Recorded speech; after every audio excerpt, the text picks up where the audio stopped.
Welcome to Motoring Today, the Philippines' premier and longest-running weekly motor news and features TV and online magazine. I'm Ray Louie Gamboa. And I'm Susie Gamboa. Here are this week's features to watch out for.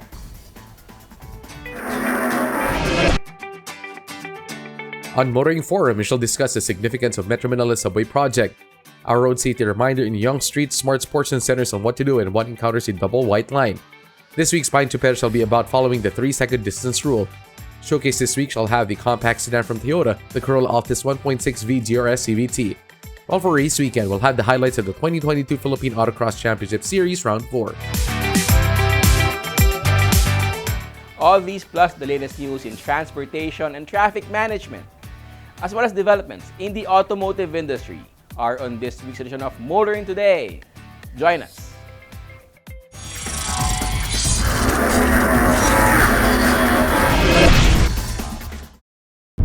Ambition. It's not a destination, nor a finish line. It's what you keep racing towards, to push, to the extremes, to race, race, race. That's when you find the limit. That's our ambition, so you too can race yours.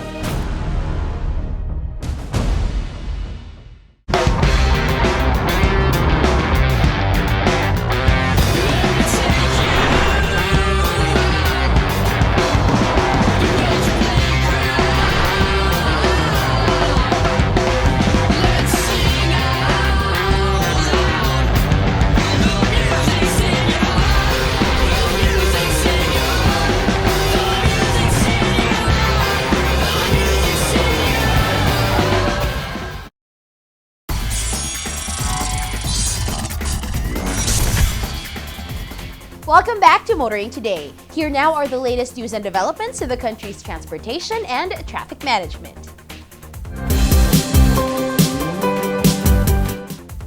While calling for the stricter regulation of the use of e-scooters and e-bikes, the MMDA has established a free charging station for their users.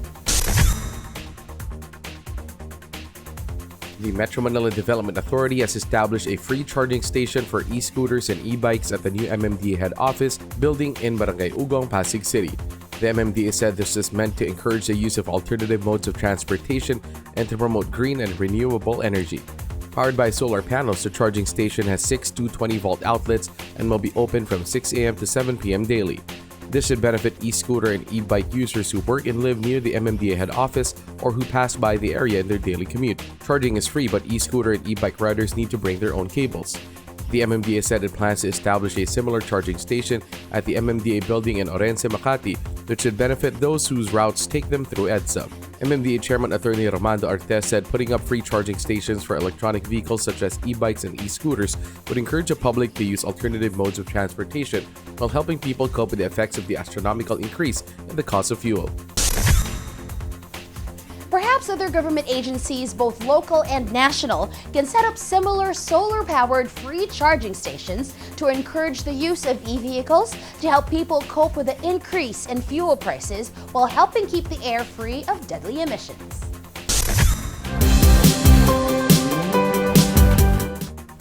Meanwhile, motorists should best plan their itineraries for the day if these involve passing through the EDSA Timog flyover. The southbound lane of the EDSA Timog flyover in Quezon City is now closed to traffic for at least a month. MMDA Chairman Armando Altis has advised motorists to plan their trips as the closure is expected to cause traffic congestion on EDSA and other streets in the area around the flyover. The Department of Public Works and Highways is undertaking the repair and rehabilitation of the EDSA Timog, which involves the reconstruction of the damaged bridge diaphragm and the construction of a new bridge deck slab. The MMDA said EDSA carousel buses and private vehicles may use a service road and alternate routes. For vehicles coming from EDSA southbound, turn right at Scout Borromeo Street, straight towards Scout Gabardolaza and JD Jimenez Street. Turn left at E. Rodriguez Sr. Avenue, turn left at New York Avenue, or take Aurora Boulevard. Another suggested route for vehicles on EDSA is to turn right at West Avenue, right at Quezon Avenue, U-turn near Magbanwa, right at Timog, right at Tomas Morato, right at E. Rodriguez, left at Gilmore, straight to Granada, right to Santolan Road, or right at En Domingo, left at Pinaglabanan, right at P. Guevara, left at Luna Mencias, right at Shaw Boulevard, left at Acacia Lane, right at F. Ortigas, left at P. Cruz, left at Blumentritt, left at Coronado, and take the Mandaluyong-Macari Bridge to destination. The MMDA said around 140,000 vehicles pass through the EDSA Timog flyover daily. Motorists will have to suffer more traffic congestion until the repair of the flyover is completed, hopefully within the 1-month timetable.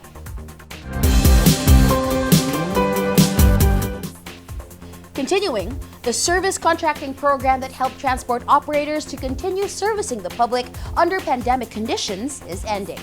But the Libreng Sakay on EDSA Carousel will continue until July 31.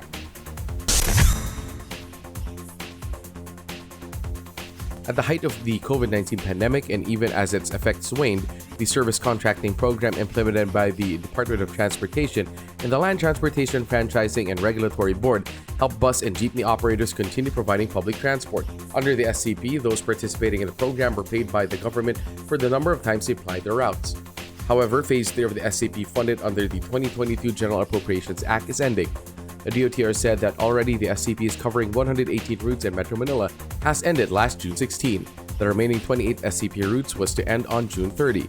However, the DOTR said the Libreng Sakay on the EDSA Busway Carousel will continue until July 31, 2022. Phase 1 of the SCP was launched in November 2020 under the Bayanihan to Recover as One Act with a total funding of 5.58 billion pesos. The SCP resumed with Phase 2 in September 2021 with 3 billion pesos in funding from the 2021 GAA. Phase 3 began on April 2022 with 7 billion pesos from the 2022 GAA. The LTFRB said that as of June 21, 2022, around 203,639,626 passengers benefited from the SCP since its first began in 2020. With oil prices rising to record levels, many are asking, how can PUV operators continue to provide public transport without government subsidies like the SCP?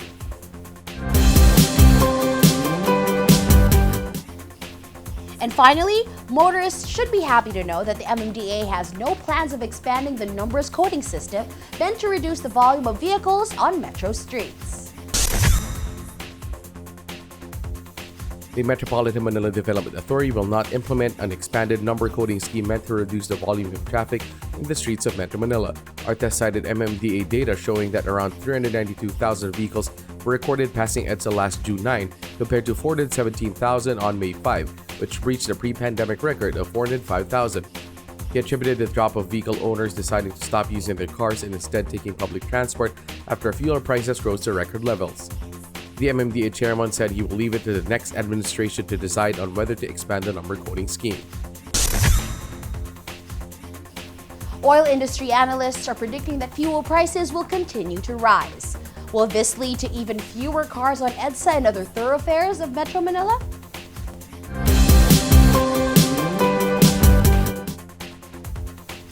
And those are the latest news and developments in transportation and traffic management. Coming up next is Motoring Forum, brought to you by Suzuki Philippines.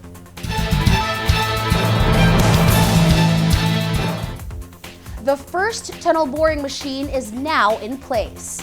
What this means for the Manila Subway project will be discussed in Motoring Forum. The first tunnel boring machine, or TBM, has been lowered or placed in position to begin tunneling work for the country's first underground railway system, the Metro Manila Subway.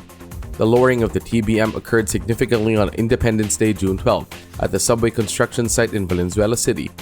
On that day, outgoing Department of Transportation Secretary Arthur Togades said the historic event marks the commencement of underground construction works for the subway. Togades said the occasion should allay fears that the Metro Manila subway project might not proceed as planned under the administration of President Ferdinand Bongbong Marcos Jr. The project aims to build a 35-kilometer subway system that will run from Valenzuela City to the Ninoy Aquino International Airport Terminal 3 with 17 stations and is seen as the biggest legacy project of the Duterte administration. Togade pointed out that the subway project already has secured a total of 357.5 billion yen or $2.69 billion in funding and support from the government of Japan through the Japan International Cooperation Agency. Also, the DOTR has signed the contract package worth 17.75 billion pesos awarded to Tokyo Tabishima Megawide Joint Venture or TTMJV for Phase 1 of the Metro Manila subway.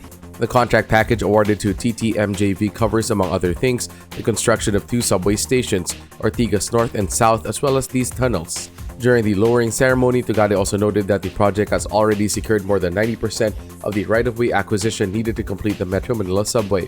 When DOTR signed the contract package awarded to TTMJV, right-of-way usage agreements between the DOTR and Blemp Commercials of the Philippines, Megaworld Corporation, Robinson's Land Corporation, and Ortigas and Company Limited Partnership were also signed.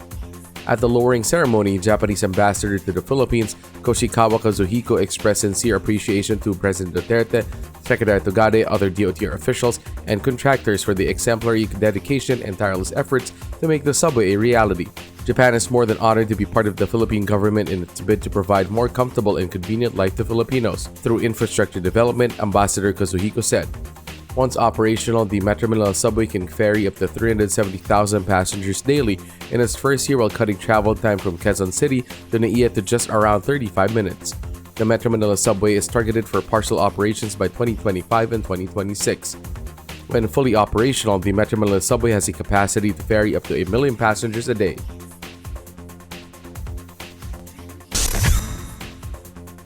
The Manila Subway project is among the bigger and more ambitious projects of the government, and when completed, should be of great benefit to Metro Manila residents.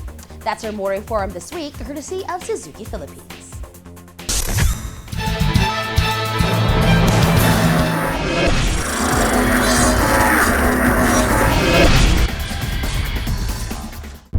Ambition.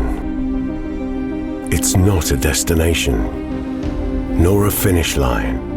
It's what you keep racing towards. To push. To the extremes. To race. Race. Race. That's when you find the limit. That's our ambition. So you too can race yours.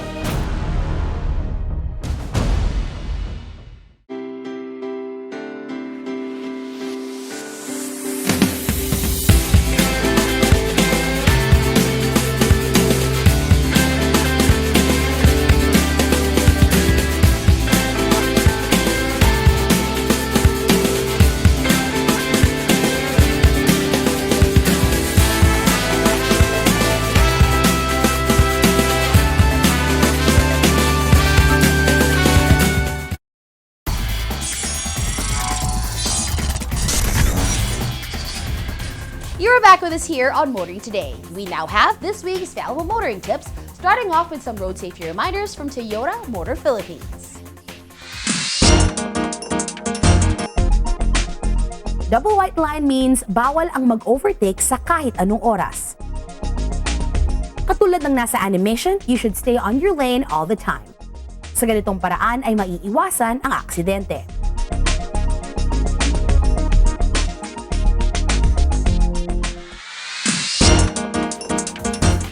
Continuing with this week's edition of Motoring Today, let's now focus on proper driver's demeanor, especially for those driving PUVs. Here's Payong Chuper this week. Payong Chuper lang, kaibigan. Ako si Rodrigo, isang kapwa niyo Chuper. Siguraduhin may sapat na espasyo pagitan ng inyong sasakyan at nasa inyong harapan sa tuwing namamasada. Maaari mo itong gawin sa pamamagitan ng pagsunod sa 3-second rule, kung saan ikaw ay maglalaan ng 3 seconds of space sa pagitan mo at ng sasakyan sa iyong harapan. Humanap ng palatandaan sa gilid ng kalsada. Kapag nakita mong nakalampas na dito ang sinusundang sasakyan, saka ka umabante at sumunod. Tandaan sa pamamagitan ng pagsusunod sa 3-second rules, maiiwasan ang gitgitan sa kalsada. Ito po si Rodrigo Apas, payong tsuper lang kaibigan mula sa isang kapwa nyo tsuper.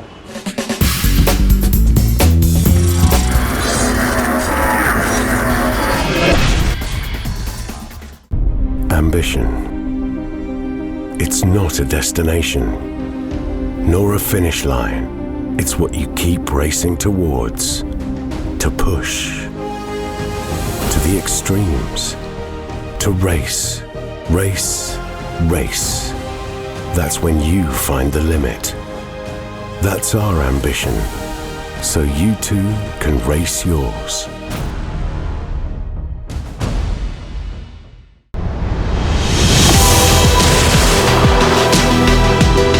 When we do what we love and love what we do, work is play. Ford Ranger. Live the Ranger life.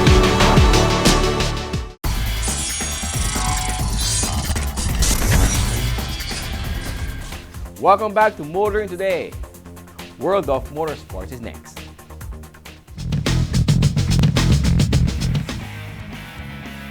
In motorsports news, the 2022 Rally Sprint Series flagged off with a nighttime rally at the Subic Freeport with 18 of 20 registered teams starting the three-leg season. After completing 5 special stages that totaled 25 kilometers, the driver-navigator tandem of Tino Miranda in the number 16 Toyota Corolla topped Group 1. The tandem of Cruz Ramiscal in the number 14 Toyota Vios came in second, and Team Barrenechea in the number 6 Toyota Corolla came in third. The team of King Alquilos in the number 8 Toyota Vitz topped Group 2. The team Santos Celanes in the number 12 Honda Civic taking second place ahead of Team Isada Buenconsejo in the number 11 Toyota Corolla in the third. The team of Camacho San Diego in the number 19 Toyota Corolla ruled Group 3, with Team Dimapilis Lao in the number 3 Mitsubishi Lancer in second, and Team Asuncion Galang in the number 17 Proton Wira in third. Group 4 saw only Team Magno and Oliveros in the number 13 BMW E36 completing all of the stages. Team Galan Panahon in the number 10 BMW E46 edged out Team Orian Carrido in the number 18 Toyota Corolla for top honors in the open category. Only one entry, Team Nang Bolliosos in the number 5 RAV4 competed in the first leg of the Rally Sprint Series. There's new blood coming in this sport, and there are also the veteran rallies. And we look forward to this thing growing. There will be 2 other events in this series of 3 this year, and then we'll come up with the plan for next year sometime after this 3rd round.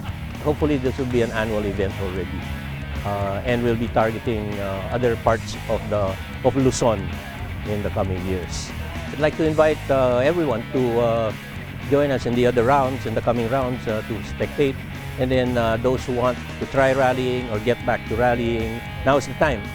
It's easy, and hopefully we can grow together and make this a big thing. Not only for the Philippines, but have foreign competitors also in there.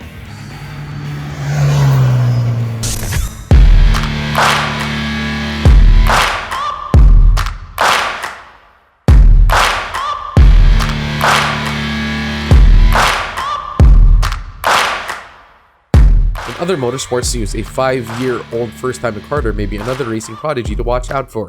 Max Trinidad won his first race in the Bambino category for 4 to 6 years old during round 3 of the EHPAF karting series held recently at the City Kart in Porac, Pampanga. The son of motoring journalist Ronnie Trinidad got into karting just in February of this year with encouragement from Pacho Blanco of Team Blanco Race Engineering. After undergoing a series of karting clinics and coaching sessions from Pacho Blanco, Max Trinidad has now won his first race, beating older and more experienced karters in his class in the process.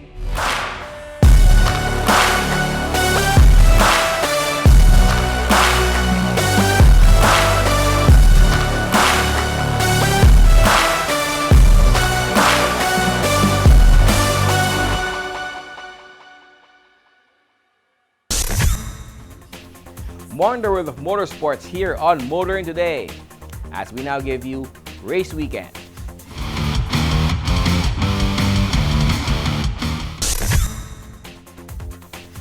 The 2022 Philippine Autocross Championship Series again drew a good number of participants and spectators to Robinson Santa Rosa in Laguna. Race Weekend reviews the highlights of another day of thrilling parking lot autocross racing.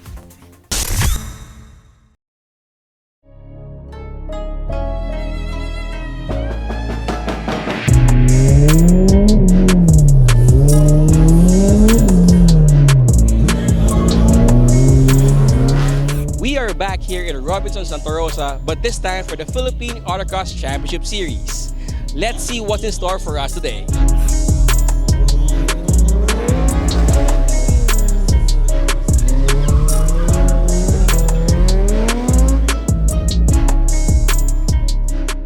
For Philippine Autocross, medyo mas high speed siya kumpara dun sa slalom na mas technical. And medyo minsan may pressure kasi may kasabay kang isa pang sasakyan na sabay kayong tatakbo. So parang medyo ma-challenge ka na, uy, kailangan ko bilisan para maunahan ko siya. Pero hindi naman necessary na kaklas mo siya. Actually, ngayon kasi hindi ako nakapag-race prep kasi galing ako sa bakasyon out of town. So pag uwi ko kagabi, parang nilagay ko lang yung gamit, konting pahinga, tapos larga na. So dito na lang ako medyo nag-check ng konti, ayun, palit ng gulong, ayun.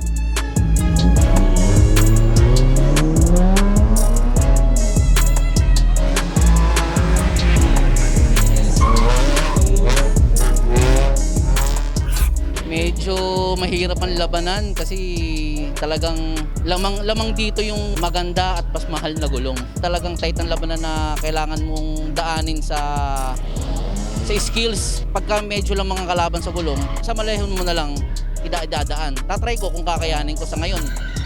Second ako sa orasan, may mas nauuna sa akin.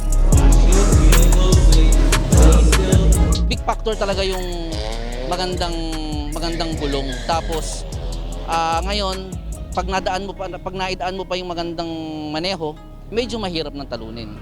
Ngayon, ang pinakamahirap na kalaban ko ngayon talaga si Ron Susan. Tropa naman yan, kaya lang talagang siyempre, meron competition, talagang kailangan maglaban.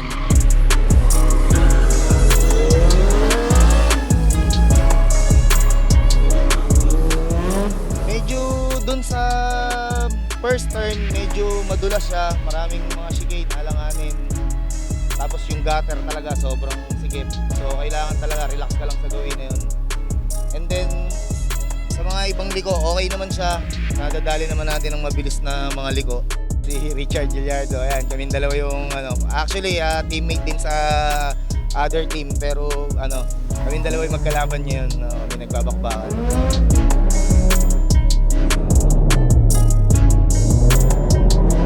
Ayun, so ini-invite ko kayo lahat na kahit stuck yung sasakyan nyo or gusto nyo lang matry, join kayo sa Philippine Autocross Championship Series. So just message the page para for more information. Then mura lang naman na entry fee.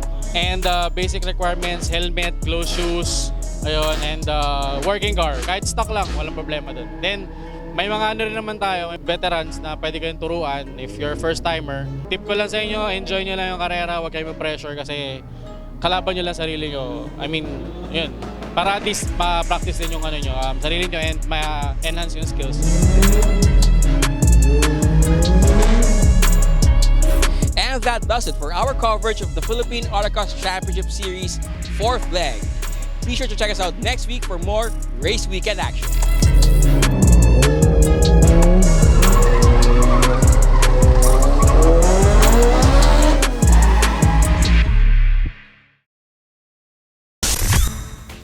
Autocross impresario and revered grassroots racing pioneer Danny Santiago continues to provide local motorsports aficionados a great venue for learning and honing racing skills. Already, teams and drivers can't wait to get back to face the challenge of teaming Danny's autocross courses in round 5 of the Philippine Autocross Championship Series.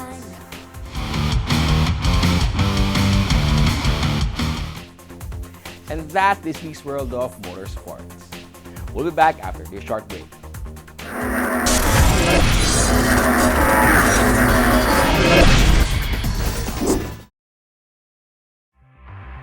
Suzuki Ertiga.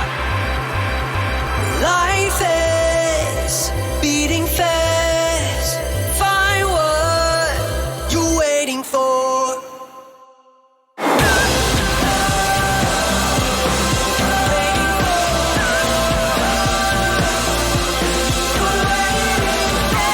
Seven-seater in style.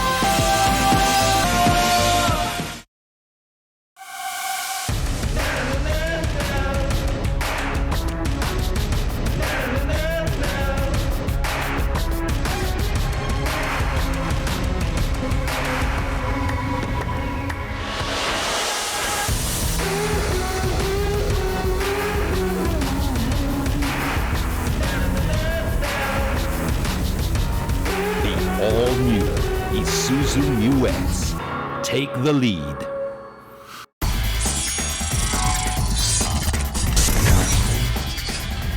Our car of the week is next on Showcase, courtesy of Prudential Guarantee. Toyota Motor Philippines has been adding GRS variants to its local lineup of models. Showcase checks out one of these top-of-the-line variants, the Toyota Altis GR Sport.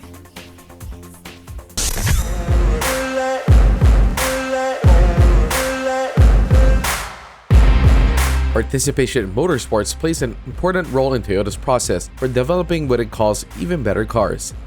And that is mainly done through Toyota Gazoo Racing, a Japanese car maker's global brand for performance cars and motorsports.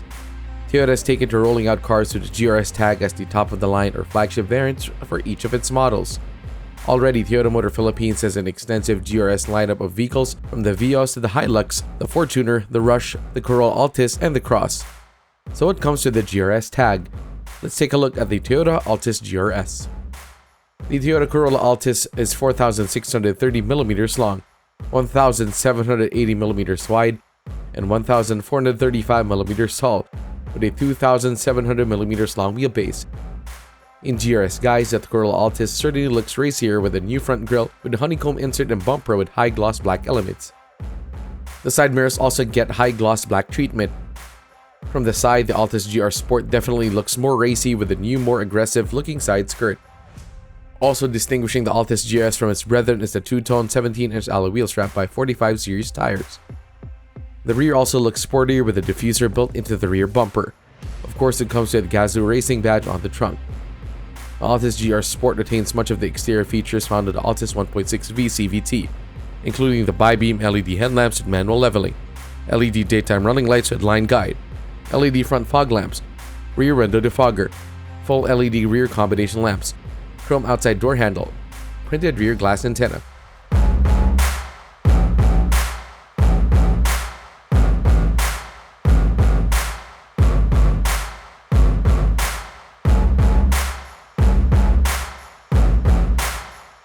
The Altis GR Sport cabin also feels a lot more sporty with a combination leather and suede upholstery with red stitching for the seats. Red stitching is also seen on the leather-wrapped steering wheel and the padded center armrest.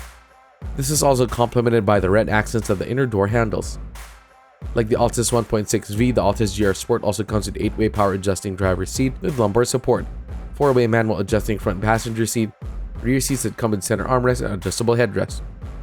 Also present are 7-inch multi-information color display, tilt and telescopic steering wheel with the multi-function switches and controls, electronic parking brake, auto-dimming rear view mirror, rear sunshade. Comfort and convenient features in the Altis GR Sport include, among others, smart keyless entry with push-button start-stop, automatic climate control with rear vents, power folding side mirrors, rain-sensing wipers, power windows and speed-sensing door locks, auto-light control, 12-volt socket. The Altis GRS infotainment system features an 8-inch touchscreen display with Apple CarPlay, Android Auto, and Smart Device Link, Miracast, AM/FM radio, Bluetooth, and USB port, and plays through 4 speakers and 2 tweeters.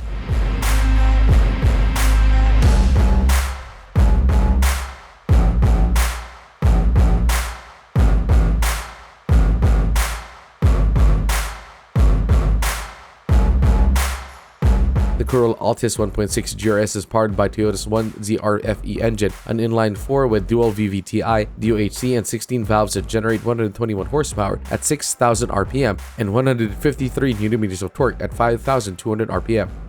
This is mated to a CVT gearbox driving the front wheels. The GRS drives and rides comfortably on a suspension system that features front McPherson struts with stabilizer and rear double wishbones with stabilizer. Confident stopping power comes from an all-wheel disc brake system, ventilated in front and solid in the rear. Toyota rolled out the Altis GRS with Toyota Safety Sense, a suite of driver assist features that include pre-collision system, automatic high beam, lane tracing assist, lane departure alert, and dynamic radar cruise control. The Altis GRS also comes with front and rear proximity sensors, a rear parking camera, as well as blind spot indicators. Also equipped for safety and security, a driver, passenger side, curtain shield, and knee airbags.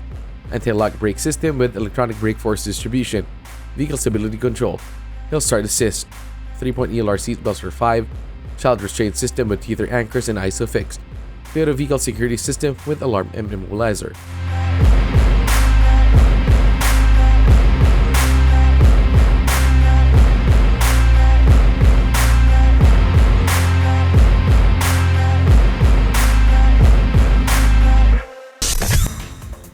There's a lot more to like in the Toyota Corolla Altis GR Sport, now the flagship variant of an already well-appointed compact sedan. That's our featured vehicle on this week's showcase, courtesy of Prudential Guarantee.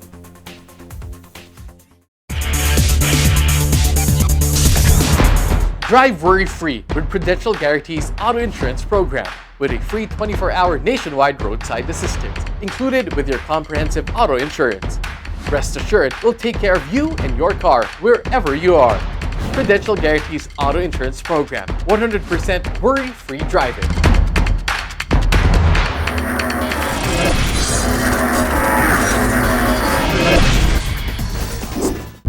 Ambition.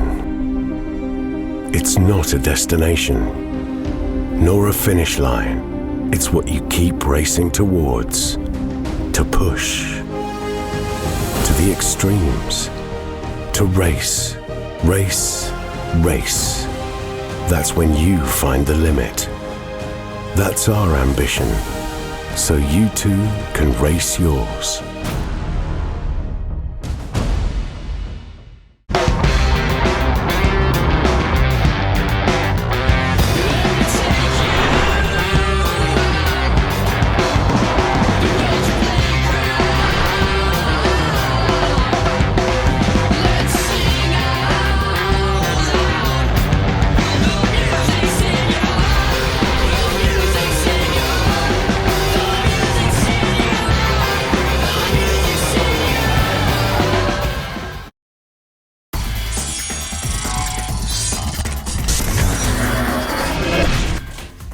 Welcome back to Motoring Today. The auto industry now takes center stage.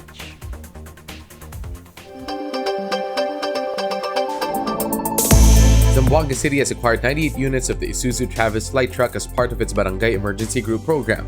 Isuzu Philippines Corporation through Isuzu Zamboanga has turned over to the Zamboanga City government a fleet of Isuzu Travis rescue vehicle units equipped with strobe lights and built-in siren and PA system and 1 unit spine board.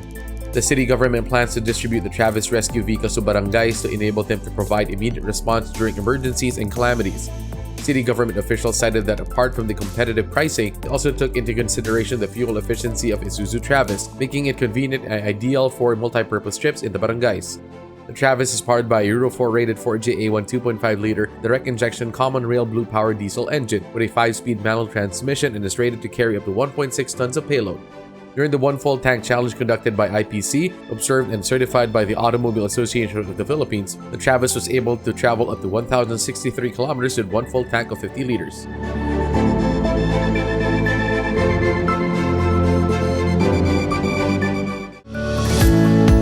Mototesto Overland Equipment in cooperation with Petron Philippines and Motolite is holding the first ever overlanding competition with more than 1 million pesos worth of prizes up for grabs.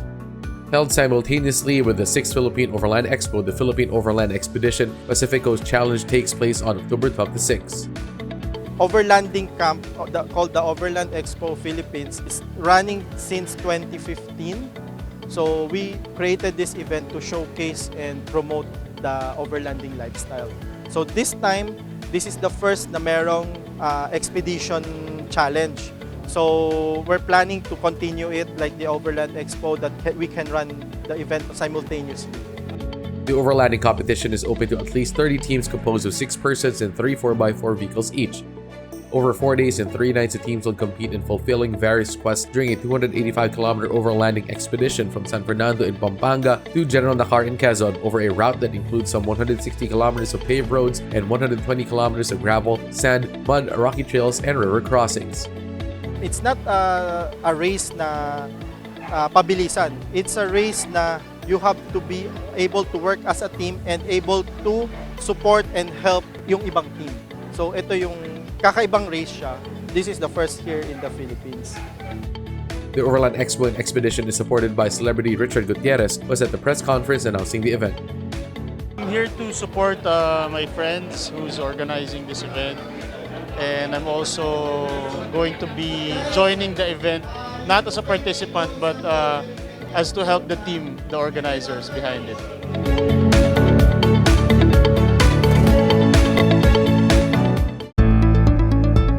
The Levante GT Hybrid is now available locally through Motorsports, the official distributor of Maserati in the Philippines.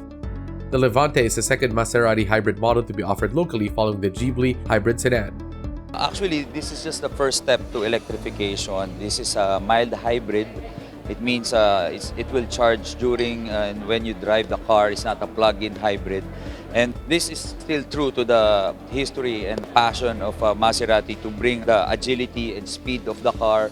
And of course, saves fuel, of course, also. The Levante is the first Maserati SUV to come with a hybrid powertrain that comes in a ZF 8-speed automatic transmission, an all-wheel drive system, and limited-slip self-locking mechanical rear differential. Powered by a mild hybrid powertrain that comprises a 2-liter inline-4 engine and 48-volt e-motor that combined generates 330 horsepower and 450 Nm of torque. The Levante hybrid has a top speed of over 240 km per hour and can go from 0 to 100 kph in 6 seconds. Just want to invite everyone, the car enthusiasts, those who want to experience the Maserati brand. We are open here in BGC every day. The pandemic is almost over and we're now open to everyone who wants to test drive and experience the Maserati brand.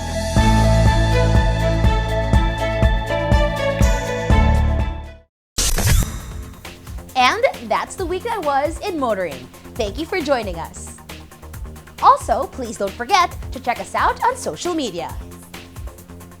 Until next week here on Motoring Today, na on its 36th year of continuing service, Sulujanangal Motoring Public with a lifelong commitment to promote road safety. On behalf of our dad, Butch Gamboa, I'm Ray Louie Gamboa. And I'm Susie Gamboa. Happy motoring. motoring!